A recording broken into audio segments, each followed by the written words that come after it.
Ready Nevada County is an education campaign designed to help the public have successful outcomes during emergency events. We really focus on a whole host of disasters or emergency events. We want to have a broad spectrum. We want to be prepared for anything, but really we focus a lot on wildfire because we know that's one of the most likely events to happen in Nevada County. Ready, Set, Go is really built around the wildfire premise to prepare residents to be ready before an event, to move into the set posture when there's a red flag or a fire is near you, and then to go when it's time to go. Essentially, in its simplest form, it's a 3-tiered community emergency preparedness plan.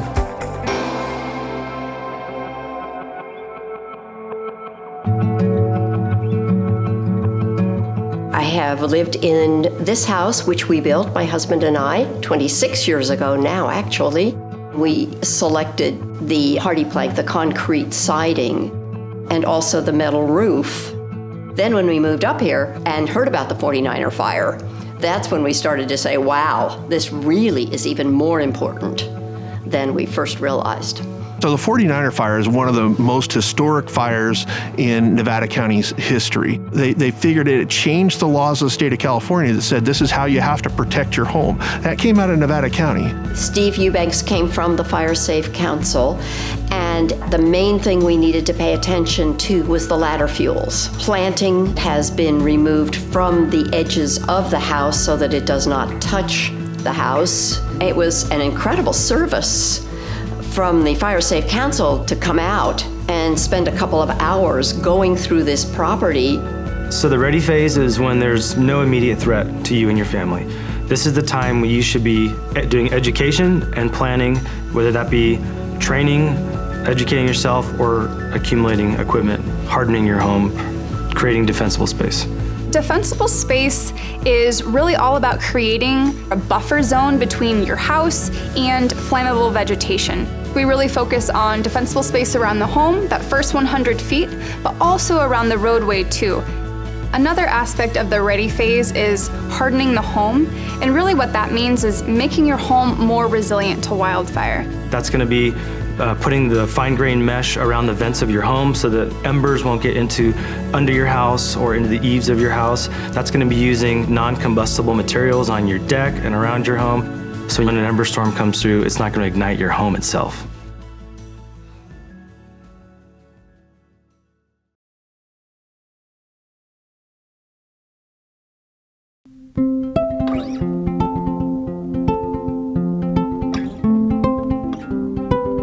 I currently live here in Grass Valley with my parents. All of us have sleep apnea, so we all have CPAP machines that require power in order to run. I also use a nebulizer, and that's used to disperse medication that I need to get myself breathing again.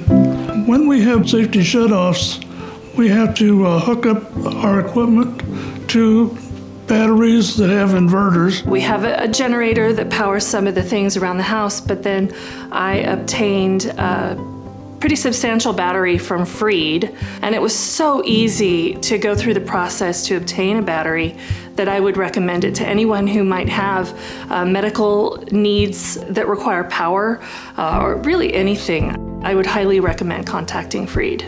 So whether it's a snowstorm or a public safety power shutoff, we really want folks to be thinking about, okay, what are the things I'll need on hand to weather the storm? Do I need to have candles? Do I need to have battery-powered radio? Do I need to have flashlights? So what are the things that you'll need to shelter in place or address the disaster at hand? So a go bag could be anything. It could be a backpack, it could be a suitcase. It's going to be something that you put together to sustain yourself, your family, your pets if needed. That's going to have food, water, medication, clothing, toiletries to get you by for 72 hours. You need to think of your go bag as the only resource you may have. Stores may be closed, the power may be out, so you may have to literally live out of this thing for a 3-day period as an evacuee. If you are someone with a disability, maybe you have a chronic health condition. For me, I have type 1 diabetes, I have an insulin pump, right? And so that's a critical piece that I need to plan for if I'm gonna ever evacuate or be away from my house, frankly, for any amount of time, right? What we find often is that if people don't evacuate with their CPAP machine, with their oxygen concentrator, with their wheelchair, walker, then it can be difficult on the other end. My name's Ulysses Palencia. I work in the 211 call center. I'm just a resident of Grass Valley. I have 2 daughters, a 4-year-old and a 1-year-old. In Nevada County, 211 is available 24/7. So what we provide for the community is information. That could be anything from directions to the resource centers. It can be letting them know where the fire is, if they are themselves in an evacuation center, if it's a fire, if there's any information as to whether their power's coming back on during a PSPS. 211 gets the information that we provide directly from the county, so directly from the Office of Emergency Services. The whole team cares. We're all local community members. We all just want to help.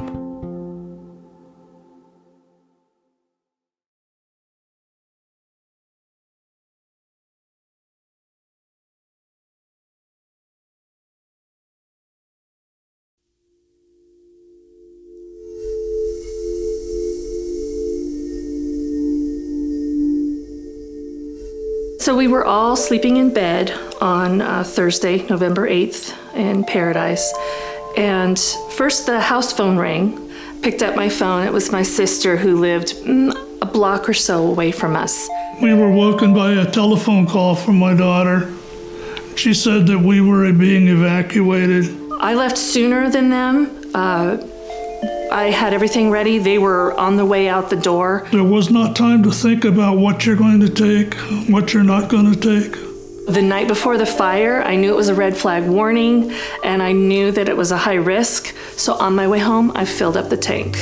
On our way out, we didn't get too far from the house, and we're watching fire coming down the hill. There was a machine shop right to my right there, and it had gas tanks and propane tanks. And I saw a lone ember kind of floating through, dancing through the air. And I watched it as it landed on the machine shop. In the time it took me to get my phone back into hand and to take a picture, it was engulfed in flames. And I knew that within moments it would start exploding and I would be dead. And just as I moved out of the range of the explosions, they started happening, and I prayed for the people behind me. 10-minute drive normally to Chico became almost 4 hours. So it was a long trip.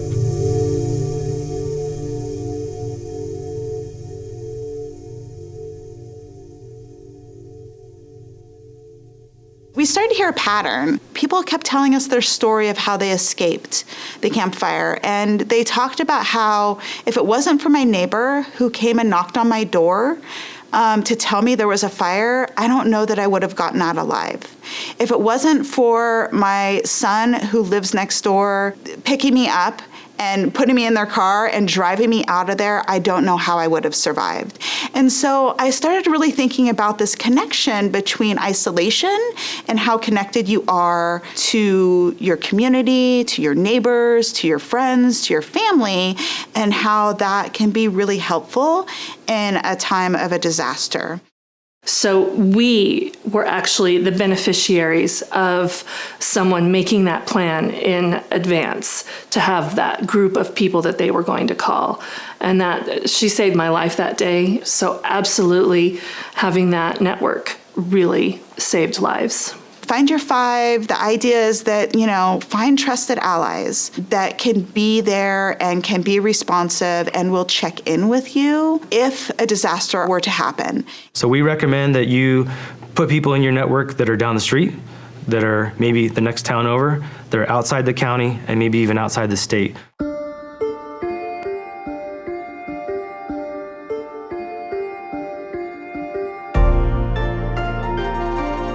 The final tier of the Ready, Set, Go is that go piece, and it's simply that, it's go. Evacuation information comes in two types. The first type could be an evacuation warning. This is essentially information that we're going to push out to the public, notifying them of a potential threat in their area where they may have to evacuate their home. And an evacuation order is essentially that. We are telling people that it's time to go. There is an imminent threat to life, and we do not believe that you have much time to leave the area. Code Red is a opt-in alerting system that will dial your number. It'll send you a phone call, a text message, and an email notifying you of an emergency. That message is sent from our office, the Office of Emergency Services. It's going to be very targeted to your area, and it'll be specific to you. At 5:13, the phone rang with the Code Red call. And so as I was going up 49, I could look over to the left and see the flames in the canyon. The next layer is for staff to actually be out driving in the areas with a high-low siren. There's no other reason you'll hear that in an area unless we're putting out that evacuation order, not a warning, but an order. My day started routine patrol. Came in and I was notified by dispatch to respond out to the Jones fire. Houses that had evacuation tags made it so we could just pass by. We knew that the residents had already been evacuated. Residences that did not have the tags, we would have to physically go in, knock on the door, look in the windows, make sure there were no occupants inside. Once you've been evacuated, as you're leaving, put this tag somewhere very, clearly identifiable, whether it's a mailbox, a gate, your address marker, so that deputies and officers can quickly identify if your residence has already been evacuated.